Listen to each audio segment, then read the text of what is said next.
Hi friends, welcome to real wealth properties. ఈరోజైతే మేము ముందుకి ఒక ఇండిపెండెంట్ హౌస్ అయితే తీసుకొచ్చేసానండి.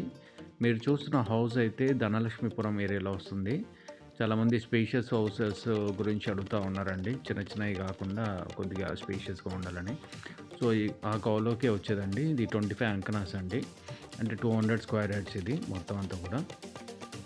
ఇంటీరియర్స్ అంతా కూడా కంప్లీట్ అయిపోయిందండి. ఇది వెస్ట్ ఫేసింగ్లో ఉంటుంది. ఇది మెయిన్ రోడ్ కూడా చాలా దగ్గరలో వస్తుంది. దీని డైమెన్షన్స్ అయితే 30కి 60 వస్తుంది. సరౌండింగ్ అంతా కూడా ఫ్యామిలీస్ వచ్చి ఉన్నారండి. అండ్ సెంటర్ కూడా చాలా దగ్గరలో ఉంటుంది. అన్ని ఫెసిలిటీస్ అవైలబుల్లో ఉన్నాయి. నియరెస్ట్ పాయింట్లో మనకి హాస్పిటల్స్ కూడా ఉన్నాయండి. అండ్ కాలేజ్, స్కూల్స్ కూడా చాలా అందుబాటులో ఉన్నాయి. So even rental income purpose కూడా మంచి యూస్ఫుల్గా ఉంటుందండి. మరిన్ని వివరాల గురించి అయితే మీరు పైన డిస్ప్లే అవుతున్న నెంబర్కి అయితే మీరు కాంటాక్ట్ చేయగలరు. దీని ప్రైస్ వచ్చేసి 95 లక్షలు చెప్తా ఉన్నారండి.